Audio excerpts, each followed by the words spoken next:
This is a sign of things to come. Look at that.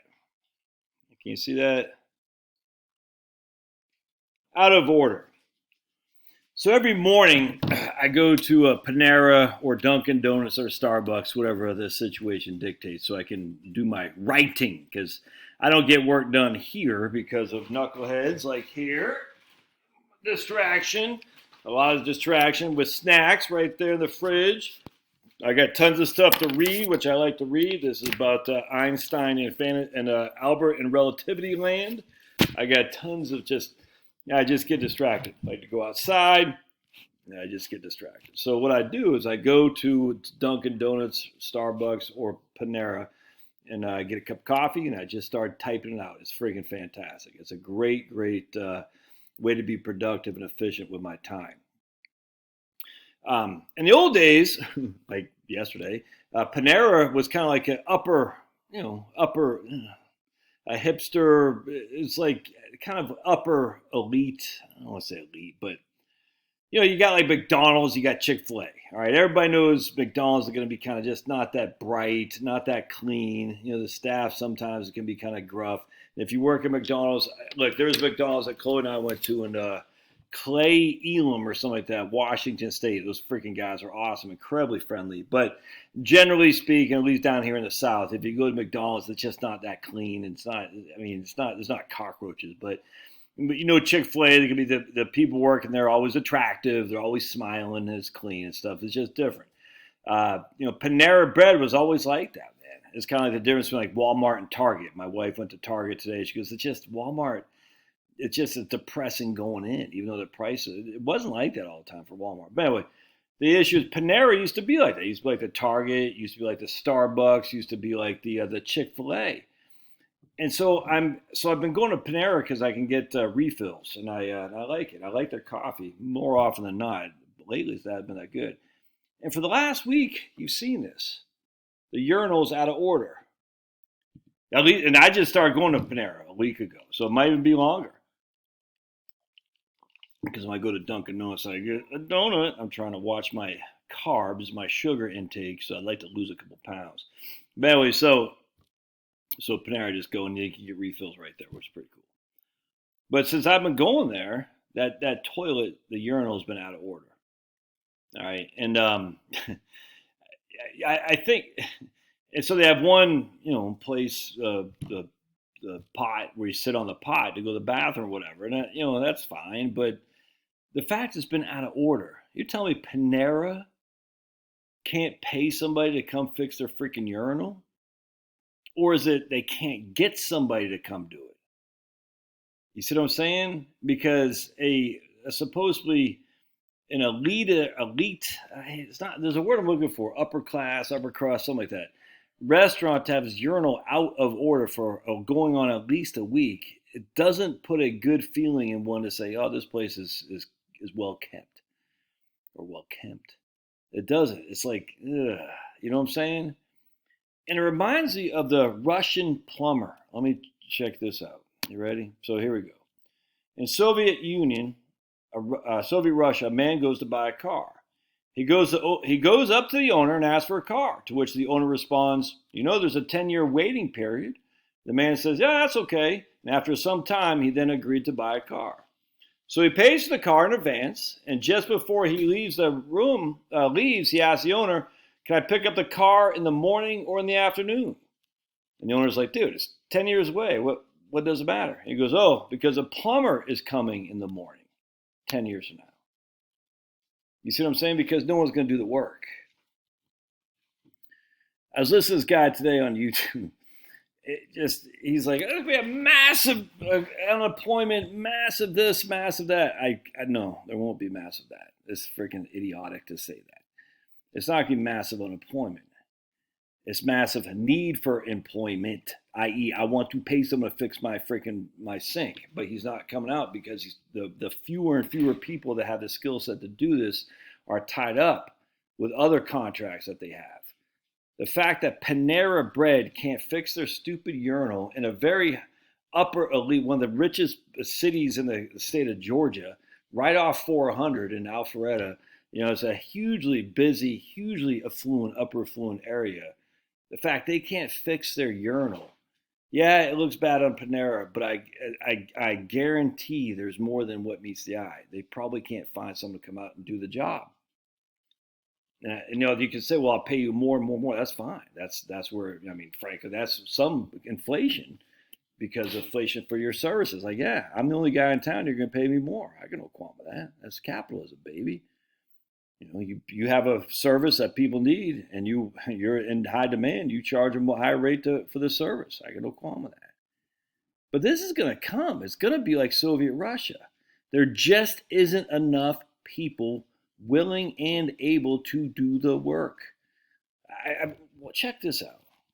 Here's Nucor. I guess that's how you say it. Nucor Technical Academy. My man sent this to me, Jim.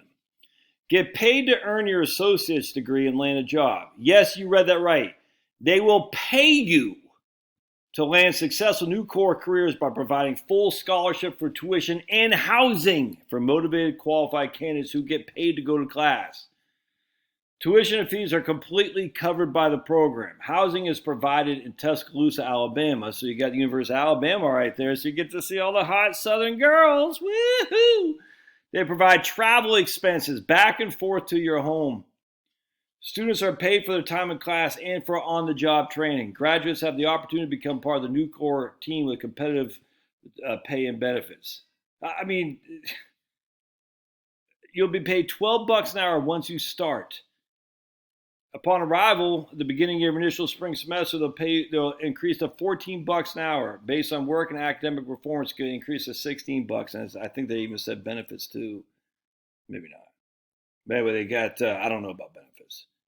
Probably because you're really working full, I don't know. But anyway, let's see what kind of careers they got Nucor. Is this nuclear? I can't remember. Engineering, manufacturing. Let's see, view jobs right here. Structural design, control engineer, application engineer, project engineer, application engineer, electrical engineer, sales engineer. Look at all these, 35 jobs. So let's look at mechanical engineer. That's in Chicago. No one wants to work in Chicago, but still. 4-year degree from an accredited university in mechanical engineering. 2 years experience, proficient with AutoCAD. Wow. Or 5 years experience. All right. We're not talking this electrical engineer, Marseille, Illinois, as I said. BS in electrical engineering must be willing to work weekends. That's it.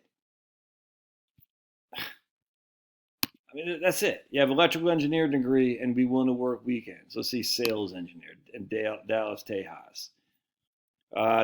Bachelor degree in science from an accredited AB. I don't know what that is. Successful completion of the FE exam. I don't know what that is either. But that's it. How much these jobs pay? I don't know. Look at all those jobs, dudes. This is crazy. Let's go to internships. We're not going to have massive unemployment. You got accounting intern, IT intern, logical intern, trader, fair. I don't know what that is. Industrial group intern. Let's take a look. The David J. Joseph Company, where the hell that is, in St. Louis. Lasts for 8 to 9 weeks. You'll work 40 hours a week and earn a competitive wage and provide a $250 weekly net housing stipend. And I don't know what that is, but it's not because there's been massive unemployment.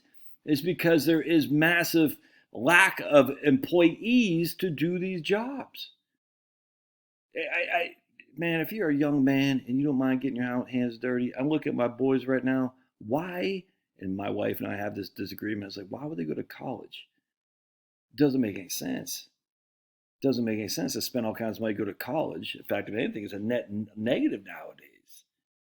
But this is what's happening. This is what's going to happen. You can see it a mile away. It doesn't mean it's going to be bad. It just means it's going to be different. We're used to getting things like that. I want it now. C.S. Lewis talks about that with in the Screwtape Letters about the lady who wants her tea.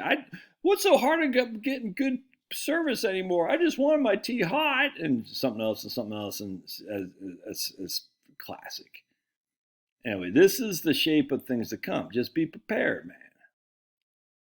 You're going to have to do without. It doesn't mean there's going to be mass unemployment and freaking mass destruction, wealth, and the housing market's going to crash. Let's listen to this guy. It's like, he posted his video today, like 8 hours ago, already got 50,000 views. I'm like, what is going on, man? It's so weird. He's talking about Vanguard has this record high of hardship distributions on their 401ks. 0.5% of the population that they watched took a hardship distribution. The loans are still way down from where they were, and yet even the non-hardship distributions are about where they were. I mean, so relatively speaking, yeah, it's a little bit higher than historical averages, but it's not. We're not talking tens of millions of people here, man. I mean, it could be, but then I like, wait a second, where were we? $100,000 in the total stock index in 2012 is worth freaking 331 today. At the end of 2017, it was worth 166. It's doubled in 5 years. I mean, to take money out of this was high. That's not a bad thing. It's just I find the incessant negativity insane. The actual negativity is that there aren't people wanting to work, and there's fewer people to do that. As such, we're going to be without, not because of inflation, but scarcity of labor. And that's a problem. And you're going to have to either learn the skill set your own or just do without. It's like going back to the 1930s, man. You know what I'm saying? I mean, we're going to have electricity, we're going to have cell phones, we're going to have all kinds of good stuff. But in terms of getting something to happen immediately, it's not going to happen. Just think about how it was. Nucor in 1930s, I'm not saying they were around, I don't know. They did not have to pay people to come on jobs. They did not. Now they have to pay. All right. Love your thoughts. We'll see you.